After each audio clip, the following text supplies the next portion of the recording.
తూర్పున వెలుగురేఖలు విచ్చుకుంటున్న వేళ ఇంటి అరుగుపై కూర్చున్న మంగ నోటి నుంచి నురుగు ధారగా స్రవిస్తోంది. ఈ రేయి ఇక తెల్లవారకూడదని కొన్ని నిమిషాల క్రితమే గన్నేరుకాయలు నోరుకుని మింగేసింది. చావంటే భయం లేదిక. రేపు ఇక ఏ సమస్యల్ని తను ఎదుర్కోవాల్సిన పని లేదు. అదిగో అప్పుడు వచ్చాడు శంకు. ఎవరో కబురు చెప్పినట్టుగా. ముందు కలగంటున్నానేమో అనుకుంది. తను చేసిన సాహసం గురించి విని సరాసరి తన దగ్గరికి వచ్చాడని ఊహించని మంగ ఆ క్షణంలో శంకుని చూడ్డంతో ఎంత తృప్తి పడిందని, మనసేదో కీడును శంకిస్తుంటే నివ్వెరపోతూ ఆమెను సమీపించి మంగా అన్నాడు. పెదవుల్ని దాటి వస్తున్న నురుగుని చూస్తూ, ఏమిటిది, ఏమైంది? పిచ్చిపిల్లాడు.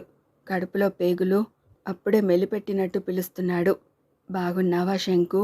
పెనుగులాడుతోందామె. మంగా గబాల్న భుజాలు పట్టుకున్నాడు. చెప్పు, ఏం తాగావు? నా మీదొట్టు, చెప్పి తీరాలంతే. చచ్చా. శంకు కళ్ళు వర్షిస్తుంటే అదంతా తన మీద అభిమానంగా అనిపించినా తట్టుకోలేకపోయింది. ఇంకా ఆడపిల్లలా ఏడుస్తావేం?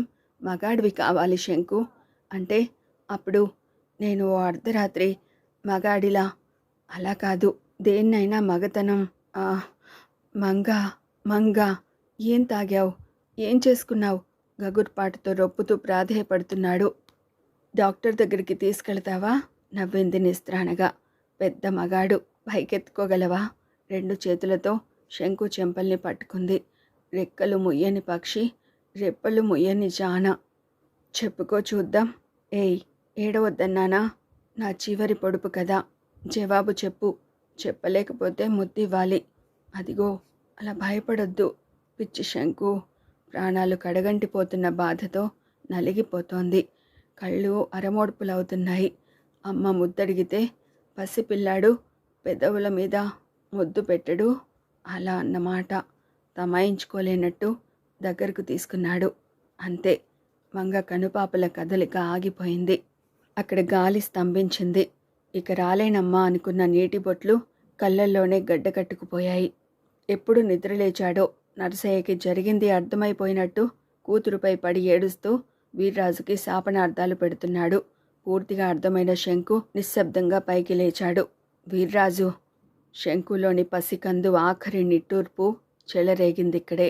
ఆ మధ్యాహ్నమే వీర్రాజుకి ఫోన్ వచ్చింది. ఎవరది? నేను, శంకుని.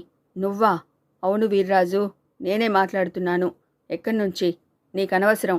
కానీ ఈ రాత్రికి నేను మీ ఇంటికి వస్తున్నాను, సరిగ్గా 10 గంటలకు. ఎందుకు? రేపు ఉదయమే సావేరి పెళ్లిగా. అయితే సావేరిని తీసుకువెళదామని. వీర్రాజు, నువ్వు చాలా బలవంతుడివని తెలుసు. అందుకే చెప్పి మరీ వస్తున్నాను. నీ కళ్ళ ముందే నీ బలగం చుట్టూ మోహరించి ఉండగానే సావేరిని తీసుకువెళ్తాను, సరిగ్గా రాత్రి 10 గంటలకి. దమ్ముంటే నన్నాపు. ఫోన్ క్రెడిల్ చేసిన చప్పుడు వీర్రాజు నుదుట చెమట పట్టేసింది. ఉదయం 10 గంటలకల్లా మంగ శవాన్ని పోలీసులు ప్రభుత్వ హాస్పిటల్కు తరలించారు. గుంపులుగా చేరిన స్టూడెంట్స్లో మంగ మరణం ఎంత కలవరపాటుకి గురిచేసింది అంటే, కేవలం తన తండ్రి బెదిరింపుతోనే మంగ ఇలాంటి అఘాయిత్యం చేసుకుందని రవి చెప్పగానే అందరూ అతడికి అండగా నిలబడ్డారు. నిమిషాలలో రాష్ట్ర ముఖ్యమంత్రికి, జిల్లా కలెక్టర్కి, పోలీస్ డైరెక్టర్ జనరల్కి టెలిగ్రామ్లు పంపబడ్డాయి. మంగ మానభంగానికి రాజేందర్ని కఠినంగా శిక్షించాలి. మంగ చావుకి కారణం వీర్రాజు బెదిరింపే. వీర్రాజు లాంటి కిరాతకుల జులుం నశించాలి నినాదాల హోరుతో పట్టణం ప్రతిధ్వనించిపోతోంది. కన్న కొడుకే తండ్రికి తొలి ప్రత్యర్థి కావడంతో ఈ వార్త దావానలంలా వ్యాపించిపోయింది అంతటా.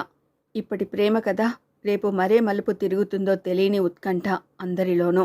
రవిలో ఇలాంటి తెగువని ఊహించలేని జవహర్, ఇలా మీ డాడీని మరింత రెచ్చగొడుతున్నావేమో రవి అన్నాడు ఇబ్బందిగా. రెచ్చిపోనివ్వండి సార్, దుఃఖోద్విగ్నంగా అన్నాడు రవి. ఈ ఉద్యమం నా ప్రాణాలు పోయేదాకా కొనసాగుతుందంతే. సమస్య తప్పుదోవ పడుతున్నట్టుగా అనిపిస్తోంది. లేదు సార్, నేను సాధించాల్సినవి 2. రజని హత్యకి ప్రత్యక్షంగా, మంగ చావుకి పరోక్షంగా కారణమైన రాజేందర్కి కఠినంగా శిక్ష పడాలి. మా డాడీ అహం దిగి సావేరి శంకుల పెళ్లి జరగాలి. ఆ సాధనలో అవసరమైతే నా ప్రాణాలు పోవాలి మొండిగా అన్నాడు. జవహర్ మాట్లాడలేకపోయాడు. ఇక్కడ రవి తను ఒంటరిగా కాదు, తనలాంటి యువకుల అండతో వెల్లువై తను పెరిగిన వ్యవస్థనే నేలమట్టం చేయాలని భీష్మించి కూర్చున్నాడు. జవహర్ చూస్తుండగానే అనకాపల్లి పోలీస్ స్టేషన్కి అభిముఖంగా టెంట్ వేశారు. మాకు న్యాయం చేయండి నినాదాలు నిండిన పోస్టర్స్ని నిలబెట్టారు. అంతవరకు నేను ఆమరణ నిరాహార దీక్షకి సిద్ధపడతాను. తన చుట్టూ ఉన్న వందల విద్యార్థుల ముందు ప్రమాణం చేసిన రవి అప్పుడే తన మాటని నిలబెట్టుకునే ప్రయత్నం ప్రారంభించాడు. రవి తొందరపడుతున్నట్టు లేదు. ఒక దట్టమైన గంజాయి వనంలో తులసి మొక్కగా తనను తాను ఆహుతి చేసుకోవడానికి సంసిద్ధుడిలా ఉన్నాడు. సరిగ్గా ఇదే సమయంలో కోర్టులో బావమరిదికి బెయిలు సంపాదించగలిగాడు వీర్రాజు. కనీసం వారం రోజుల పాటు జ్యుడిషియల్ కస్టడీనైనా ఊహించిన ఎస్పీ సాగర్ నిశ్శబ్దంగా జీపులో నుంచే చూస్తుంటే దగ్గరికి వచ్చాడు వీర్రాజు. పాపం గుర్రాలకి సహకరించబోయారు, కానీ ఓడిపోయారు కదూ. ఈ చిన్న గెలుపుతో మీరు అంతగా గర్వపడాల్సిన అగత్యం లేదు వీర్రాజు గారు, యథాలాపంగా అన్నాడు సాగర్. చట్టం చేతులు ఎంతదాకా విస్తరించగలదో చాలా అనుభవజ్ఞులైన మీకు తెలియచెప్పాల్సిన అగత్యం లేదనుకుంటాను. బాగా చెప్పారు. ఓ ఆడపిల్ల తండ్రిగా స్వాతిశయం కోసం కాబోయే అల్లుడిలో ఏ వ్యసనాన్నైనా హర్షించే గొప్పింటి వ్యక్తిగా నాకు రాజేందర్ చేసింది అభ్యంతరకరం కాదు ఎస్పీ గారు. కంగారు పడకండి, ఇవన్నీ మీరన్న మాటలే. ఇకపోతే నెమ్మదిగా జేబులో నుంచి ఓ కాగితం తీశాడు. ఇది నా కూతురు మైనర్ కాదని నిరూపించే సర్టిఫికేట్. అంటే సావేరి పెళ్లిని ఆపడానికి మీరే ప్రయత్నం చేసినా చట్టవిరుద్ధమని మాత్రమే కాక నా పరపతి ఎంతదాకా విస్తరించగలదో నిరూపించే డాక్యుమెంట్. నివ్వెరపోయి చూస్తున్నాడు సాగర్. ప్రమాదాన్ని ముందే పసిగట్టిన వీర్రాజు తెలివిగా అస్త్రాన్ని సిద్ధం చేసుకున్నాడని బోధపడిపోయింది. ఇక వెళ్ళిరానా? మీరు రానా అని అడగనక్కర్లేదు వీర్రాజు గారు.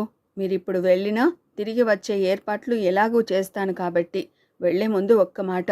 మీ లెక్క ప్రకారం సావేరి అంటే మీ అమ్మాయి మైనర్ కాదు, కాబట్టి ఆమె ఇష్టాన్ని కాదని బలవంతంగా పెళ్లి చేయలేరన్నమాట. ఒకవేళ మీరలా బలవంతంగా పెళ్లిపీటల దగ్గరికి నెడితే మళ్ళీ పోలీస్ వ్యవస్థ పెళ్లి మంటపం దాకా విస్తరిస్తుంది.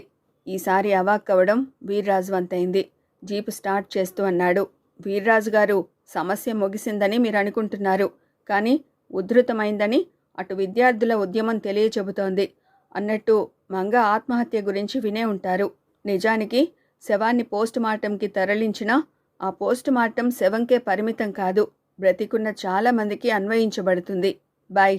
సాలోచనగా వెళుతున్న జీప్ని చూస్తూ ఉండిపోయిన వీర్రాజు మరో అరగంటలో ఎస్పీ సాగర్ ఉన్న పోలీస్ స్టేషన్లో అడుగుపెట్టాడు. మీ అంతటా మీరే వచ్చారు. అరే, ఇంక నేను తీసుకురాకుండా? ఉక్రోషంగా చూశాడు వీర్రాజు. ఇక్కడ అవకాశం మీది కాబట్టి అలా ఎగతాళి చేయనక్కర్లేదు సాగర్ గారు. చెప్పండి, ఏం కావాలి? మీరు క్రిమినల్ని పట్టుకోవాలి. అదే ప్రయత్నంలో ఉన్నాను వ్యంగ్యంగా అన్నాడు. నేను చెప్పేది శంకర్ గురించి. మా బాధ్యతని మీరు గుర్తు చేయాల్సిన అగత్యం లేదు. ఉంది మిస్టర్ సాగర్, వాడు నాకు ఉదయం ఫోన్ చేశాడు. ఏమని?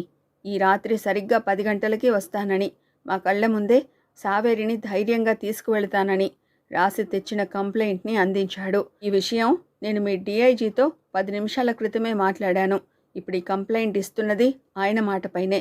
కంప్లైంట్ ఆమూలాగ్రం చదివి అన్నాడు. తప్పకుండా రక్షణ ఏర్పాటు చేస్తాను, అది మీ బాధ్యత. నవ్వాడు సాగర్. ఏం కాదా? నేను నవ్వింది అందుకు కాదు. మరి ఓ అమాయకుడైన పసికందు ధాటికి భయపడి చాలామందిని శాసించగల మీరిలా సహాయాన్ని అర్థిస్తున్నందుకు. వీర్రాజు విసురుగా బయటికి నడిచాడు. తానే స్వయంగా రక్షణ ఏర్పాట్లు పర్యవేక్షించాలనుకున్నాడు సాగర్.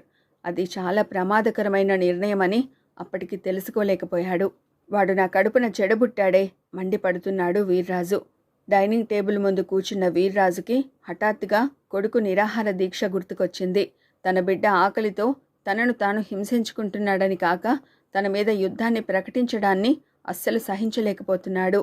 ఒసేవ్, వాడిక ఈ గడప తొక్కడానికి వీల్లేదు. వాడి గడప తొక్కి చాలా రోజులైంది. టక్కున జవాబు చెప్పింది రాధమ్మ. నువ్వు నాకు పెళ్ళానివి కాదు, నా పిల్లలిద్దరినీ నాకు శత్రువులుగా మార్చిన ప్రత్యర్థివి. నిర్లిప్తంగా నవ్వింది. నవ్వవే, అలా నవ్వితే నిన్ను చీరేస్తాను, ఆవేశంగా అరిచాడు. అలా అరవడానికి కారణం రాధమ్మ నిర్లక్ష్యం మాత్రమే కాదు. అప్పుడు రాత్రి 9:30 కావస్తోంది. శంకు ఇచ్చిన గడువు మిగిలింది మరో అరగంట మాత్రమే. అప్పటికే ఎస్పీ సాగర్ తన బలగంతో ఊరి చుట్టూ కాపలా ఉన్నా ఎందుకో ధైర్యం సడలిపోతోంది. సాగర్ నిజాయితీని అతను శంకించడం లేదు, కానీ శంకు తెగువని జీర్ణించుకోలేకపోతున్నాడు.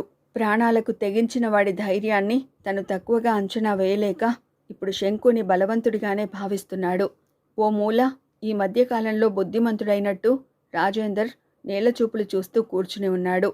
పట్టణంతో పాటు ఆ పల్లెని ఓ ఆట పట్టించగల సమర్థుడే అయినా ఎస్పీ సాగర్ ధాటికి తట్టుకోలేనట్టు తాత్కాలికంగా అస్త్ర సన్యాసం చేశాడు. రేయ్, భవంతి చుట్టూ ఉన్న చీకటిలోకి ఆందోళనగా చూస్తూ అన్నాడు. నువ్వలా తలంచు కూర్చోవడం కాదు. బయట పోలీసులు ఎలాగూ ఉన్నారు కాబట్టి ఇంటిలోకి వాడు ఒకవేళ అడుగు పెడితే ధైర్యంగా చీరేయాలి. అర్థమైందా? అక్కడ నిశ్శబ్దం చోటు చేసుకుంది. చీమ చిటుక్కుమంటే వినపడేటంత ప్రశాంతత. ఎందుకైనా మంచిది, సావేరిని ఇలా తీసుకురా అరిచాడు రాధమణి చూస్తూ. ఆ శ్రమ మీకు అక్కర్లేదు అప్పుడు వినిపించింది మేడపైనుంచి. నువ్వా? అదిరిపడ్డాడు సావేరి భుజం పట్టుకుని నిలబడ్డ శంకుని చూస్తూ. ఎలా వచ్చావు లోపలికి?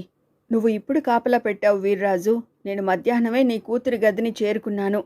అక్కడ ఇంతసేపు విశ్రాంతి తీసుకున్నాను కూడా.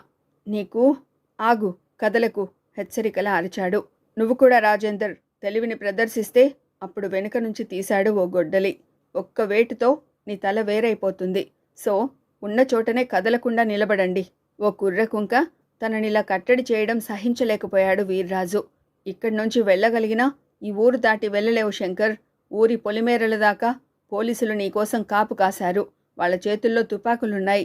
అప్పటికే ఒక్కో మెట్టు దిగి సావేరితో పాటు హాల్లోకి వచ్చిన శంకర్ నిర్లిప్తంగా చూశాడు. ప్రాణాల మీద నాకు ఆశ ఉంటే నా రాక గురించి నీకు ముందే తెలియజేసేవాణ్ణి కాదు వీర్రాజు. ఒక అల్ప ప్రాణిని మొండివాడిగా మార్చావు. నీ కూతుర్ని ఇష్టపడిన నేరానికి హంతకుడిగా ముద్ర వేయించి మానసికంగా నన్నెప్పుడో చంపేశావు. ఇంకా నేను దేనికి భయపడుతున్నాననుకున్నావు? వీర్రాజు, సావేరి నన్ను కోరింది ఒక్కటే, చావైనా బ్రతుకైనా కలిసే పంచుకోవాలని. అందుకే ఇప్పుడు సావేరి కోసం వచ్చాను. తప్పించుకు వెళ్ళగలిగితే మీకందరికీ దూరంగా సావేరితో కలిసి బ్రతుకుతాను. ఈ ప్రయత్నంలో చావడమే తప్పనిసరైతే ఇద్దరం ఒకేసారి జంటగా చస్తాం. అమాంతం సావేరిని దగ్గరకు లాక్కుని ముద్దు పెట్టుకున్నాడు. క్షణంపాటు ఊపిరి అందనట్టు ఉక్కిరి బిక్కిరైపోయింది సావేరి. రాజేందర్ పిడికిళ్ళు బిగుసుకున్నాయి. కానీ ఒక్క అడుగైనా ముందుకేసే సాహసం చేయలేకపోయాడు. రాజేందర్ సిగ్గు ఎగ్గు లేని వెధవైనా తన కళ్ల ముందే ఇలా తనకు కాబోయే భార్యని మరొకడు ముద్దు పెట్టుకుంటే చూసి సహించలేడు. నువ్వింకా భరించగలుగుతున్నావు అంటే నీ ఒంట్లో ప్రవహించేదేమిటో నాకు అర్థం కావడం లేదు. సావేరి నా సొత్తు అని నేను సోదాహరణంగా చెప్పడానికి నేను చేసిన చివరి ప్రయత్నం ఇది. ఇప్పటికైనా సావేరిని మరచిపో. ఒక్కో మాట చెబుతూ చివరగా రాధమణి చూశాడు. వెళతానత్తయ్యగారు. కసితో కొన్ని నియమాల్ని నేను ఉల్లంఘించినందుకు క్షమించండి. మీ అమ్మాయికి అంతస్తులు ఇవ్వలేకపోయినా ఆప్యాయంగా చూసుకోగలనని హామీ ఇస్తున్నాను. సావేరితో పాటు చీకటిలో కలిసిపోయాడు. అప్పుడు బయటికి పరిగెత్తారు వీర్రాజు, రాజేందర్లు. క్షణాల్లో ఈ వార్త పోలీసులకు చేరింది. శంకు సావేరితో సహా మామిడి తోపుల్లో నుండి వెళ్ళిపోతున్నాడని ఎస్పీ సాగర్ వైర్లెస్లో నిరోధించమని ఆదేశాలిచ్చి తను శారదా నది ఒడ్డుకు పరిగెడుతూ పోర్టబుల్ మైక్లో అరిచాడు గట్టిగా. శంకు, ప్లీజ్ స్టాప్. నేను ఎస్పీ సాగర్ని. నా మాట విను. ధ్వనిలా ప్రతిధ్వనిలా వినిపించడంతో టక్కున చీకటిలో ఆగిపోయాడు శంకు. సావేరి భయంతో శంకుని చుట్టేసింది. శంకు, ఒక్కో మాట తరంగమై అతడిని చేరుకుంటోంది. మర్యాదగా లొంగిపో. ఒక పోలీస్ ఆఫీసర్గా కాక నీ అన్నలా ఆదేశిస్తున్నాను. నువ్వు ప్రేమించే హక్కుని ఈ నేలపై ఏ వ్యవస్థ కాదనలేదు, కాదననివ్వను. కానీ ఇలా అజ్ఞాతంలోకి సాగిపోతూ నేరస్తుడివై చట్టానికి ప్రత్యర్థివి కాకు. నో, ఉద్విగ్నంగా అరిచాడు శంకు. నేను నేరస్తుణ్ణి కాదు. తన ఉనికిని మరిచి మరికొన్ని అడుగుల దూరం నడిచి గట్టిగా అన్నాడు. నేను ప్రేమించడం నేరమని నన్ను నేరస్తుడిగా మార్చారు తప్ప నేను తెలిసి ఏ నేరం చేయలేదు. వెంటనే దూరం నుంచి వినిపించింది. అది నాకు తెలుసు శంకు. అందుకే నేను నీకు సహకరించాలనుకుంటున్నాను. ఎలా నమ్మమంటారు? ఖాకీ బట్టలేసుకున్న ప్రతి వ్యక్తి సింహాద్రిలాగే ఉండరు శంకు. నీ మీద నాకు సానుభూతి ఉంది. శంకు కళ్ళు చిట్లించి చూస్తున్నాడు. ఎండుటాకులు విరుగుతున్న చప్పుడు. ఏవో ఆకారాలు తనను సమీపించే ప్రయత్నం చేస్తున్నాయి. శంకు, మీ పెళ్లి నేను జరిపిస్తాను. అవసరమైతే నా పరపతిని, నా ఐపీఎస్ని తాకట్టు పెట్టైనా మీ ప్రేమ కథకు అందమైన ముగింపునిస్తాను. Please surrender. శంకు గుండెల్లో అలజడి. సాగర్ కంఠంలోని ఆత్మీయత అతడికి ప్రతిబంధకమై చిత్రమైన సందిగ్ధతలోకి నెడుతోంది. క్షణాల్లో తీసుకోవలసిన నిర్ణయం. ఏదో జరుగుతోంది, జరగబోతుందని అర్థమైపోయింది. ఇది మరో వలగా భావించడం లేదు. కాని మనసేదో కీడును శంకిస్తోంది. సమీపంలో ఓ ఆకారం ముందుకొస్తున్న అలికిడి. దూరంగా ఓ పొద కదిలిన చప్పుడు. ఎవరో పరిగెత్తుకొస్తున్నారు గట్టువైపు నుంచి. ఏం జరుగుతున్నది స్పష్టంగా కనిపించడం లేదు. అప్పుడు వినిపించింది తుపాకీ మోత. ఉన్నట్టుండి హఠాత్తుగా అక్కడి వాతావరణం మారిపోయింది. ఒక్కసారిగా తుపాకీ తూటాలు చీకటిని చుట్టాయి.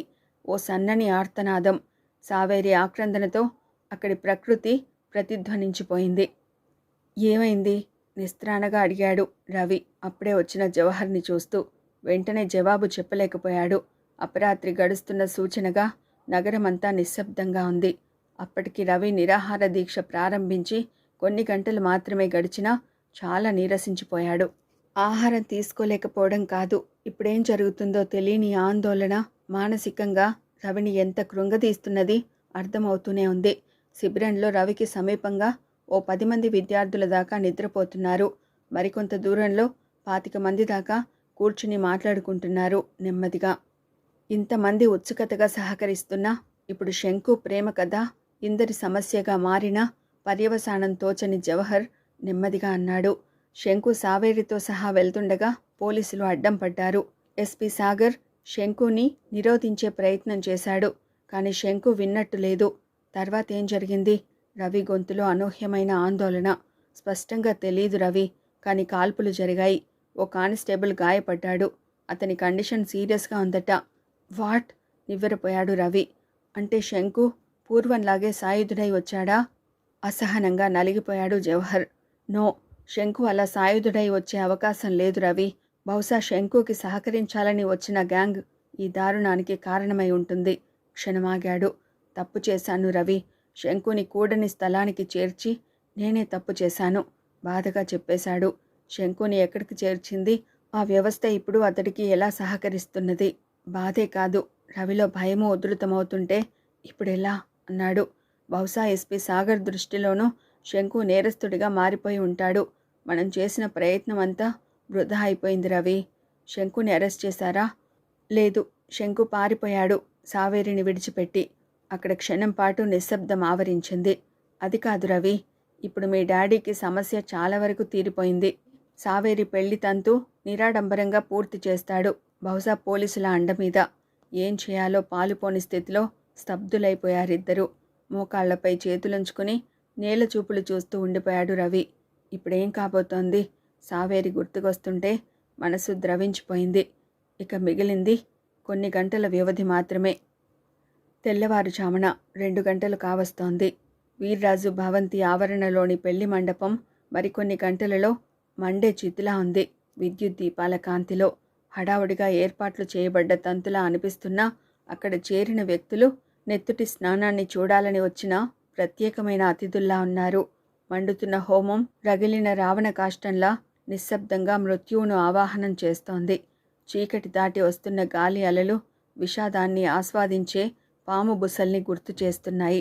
భవంతి చుట్టూ ఉన్న సాయుధులైన పోలీసు బలగం శంకు రక్తంతో రేపటి సూర్యుడికి ఆర్ఘ్యం విడిచే సేనావాహినిలా సమాయత్తమైపోయి ఉంది. లోపలి గదిలో పెళ్లి కూతురిలా ముస్తాబు చేయబడుతోంది సావేరి. పాలిపోయిన ముఖాన పసుపుతో రక్తం ఓడిన కళ్ళ మధ్య నుదుటి తిలకంతో ఆమె ఏ క్షణంలో అయినా నేల రాలి నక్షత్రంలా ఉంది. ఆమె కళ్ళు ఇప్పుడు వర్షించడం లేదు. ఎదను వజ్ర నిర్మితమైనదిగా మార్చుకొని ధ్యాన సమాధిలోకి జారిపోయింది కొన్ని క్షణాల క్రితమే. నీ శంకు రక్షింపబడాలి అంటే నువ్వు ఈ పెళ్లికి అంగీకరించాలని డాడీ అనే వరకు ఏడ్చింది, మొత్తుకుంది. కానీ ఆ తర్వాత మనసు రాయి చేసుకుంది. శంకుని నిజంగా కాపాడుతానని నా మీద ఒట్టేయి డాడీ అంటూ ప్రమాణం చేయించుకున్నాకనే శరీరాన్ని శవంగా మార్చుకుని ఇంత అలంకరణకి సిద్ధపడింది. అన్ని మార్గాలు మోసుకుపోయిన తర్వాత ఆ స్థితిలో ఉన్న ఏ ఆడపిల్లైనా ఏం చేయగలదని, తన బ్రతుకురాత కష్టంగా మారినా కోరిన మనిషి సుఖాన్నే కోరుకుంటూ అంత్యక్రియల్లా జరుగుతున్న అన్ని ఏర్పాట్లకి తల వంచింది. బయట మంగళ వాయిద్యాల మ్రోత మొదలైంది. అప్పుడు తేరుకుందేమో. తనకు సమీపంలో అశ్రుసిక్త నయనాలతో నిలబడ్డ అమ్మని చూస్తూ అంది నెమ్మదిగా. ఎందుకు ఏడుస్తావమ్మా? ఈ శుభ సమయంలో ఆ కన్నీళ్ళెందుకు? ఇలాంటి బ్రతుకు నాకొద్దనిపించినా శంకు కోసం సిద్ధపడుతున్నాను. అమ్మా, శంకు నన్నెప్పుడు ఇక చూడొద్దు కూడా. కానీ శంకు నేను కలిస్తే ఒక్క మాట చెప్పమ్మా. గొంతు దుఃఖంతో పూడుకుపోతోంది. నన్ను ద్వేషిస్తూనైనా శంకు సుఖంగా ఉండాలని, శంకు సుఖం నేను కోరుకుంటున్నానని కాక నా సుఖం కోసం ఇలాంటి నిర్ణయం తీసుకున్నానని. కనుదోయి నుంచి జారిన కన్నీళ్లు ఆమె కంటి కాటుకని చెరిపేస్తుంటే చేతులతో మొహాన్ని దాచుకుంది. సరిగ్గా ఇదే సమయంలో దుర్గమారణ్యంలో ఓ మూల బాబా నేను వెళ్ళాలి అరిచాడు శంకు. అతడి గొంతులోని తీవ్రతకి గాలి కంపించింది. నన్నాపకండి. బాబా చేతిని విదిలించుకున్నాడు. ఇంత జరిగినా ఇంకా నీ మొండి పట్టుదల వదలనంటావే? అయిపోయింది బాబా. నా జీవితంలో కోరని చివరి అధ్యాయం మొదలు కాబోతోంది. కాబట్టే వెళ్ళక తప్పదు. తప్పనిసరి అయితే నా మనుషుల అండతో. వద్దు. జనారణ్యంలోని ఓ సమస్యని మీ అరణ్య బలంతో నేను సాధించాలనుకోవడం లేదు. కానీ నీకోసం అక్కడ పటిష్టమైన ఏర్పాట్లు జరిగాయి. అయినా నేను ఒంటరిగా వెళతాను. ఇంతకాలం తర్వాత నేను నమ్మిన ఆటవిక న్యాయాన్ని ఒంటరిగానే అమలు చేయాలనుకుంటున్నాను. అందుకు మీ నుంచి నేను కోరేది ఒకే ఒక్క సహాయం. ఏమిటి? నాకు తుపాకీ కావాలి. ఉలికిపాటుగా చూశాడు. వ్యవధి లేదు బాబా, ప్లీజ్. తుపాకీ అందించాడు బాబా. అతడి మొహంలో ఏ భావాన్ని చదివాడో. నిశ్చలంగా అన్నాడు శంకు. ఇక్కడ గెలుపు ఓటమిల ప్రసక్తి కాదు బాబా. సంఘర్షణతో ప్రారంభమైన నా జీవితం సంఘర్షణతోనే ముగిసిపోవాలి. అంతే. సెలవు. బయలుదేరాడు వేగంగా. బాబా. విజయ ఉద్విగ్నంగా చూసింది. రానన్నవాడు సగం మారి తిరిగొచ్చాడు. కాదన్నామని ఒంటరిగానే వెళుతున్నాడు. పసికందు బాబా, మీరు రక్షించాలి. తాత్వికంగా నవ్వాడు. నలుగురు మాత్రం వాణ్ణి అనుసరించండి. అదేం? వాడి శవాన్ని 4 కొమ్ములు కాసి తీసుకురావడానికి విజయ. వాడు బ్రతకడని నాకు తెలుసు. కాబట్టే నా చేతుల మీదుగా అంత్యక్రియలు జరగాలి. స్థిరంగా అని వెనక్కి మరలాడు. మరో గంటన్నరకల్లా పల్లెని చేరుకున్నాడు శంకు. తెలతెలవారుతుండగా మామిడి తోపులో నుంచి చూశాడు. అంతటా సాయుధులైన పోలీసులు. పెళ్లి కూతుర్ని తీసుకురండి. పురోహితుడి కంఠం మైక్లో నుంచి వినిపించింది. శంకు చేతులు తుపాకీ చుట్టూ బిగుసుకున్నాయి. ఉదయరేఖలు ఆలపిస్తున్న భూపాలం బ్రద్దలవుతున్న భూగోళానికి అడ్డం పడుతోంది. కసి, క్రోధం, రోషం, ఉక్రోషంతో చూస్తున్న శంకు కదిలాడు ఉద్విగ్నంగా. అక్కడ సావేరి పెళ్లి మంటపం దగ్గరికి నడుచుకు వస్తోంది, బ్రతికున్న శవంలా. అందరూ సావేరిని చూస్తున్నారు రెప్పలార్చకుండా. అదిగో అప్పుడు వినిపించింది. అడుగో శంకర్! బయట కేకలు. He is the criminal. వాడిని ఆపండి. Stop him there. శంకు దూసుకు వస్తున్నాడు. పరిస్థితి విషమించిపోయిందనుకున్నాడు ఎస్పీ సాగర్. స్వయంగా పర్యవేక్షించాలని వచ్చిన డిఐజీ షూట్ హిమ్ కేక పెట్టాడు రోషంగా. బుల్లెట్స్ వర్షపు జల్లుల దూసుకుపోయాయి. ఎన్కౌంటర్.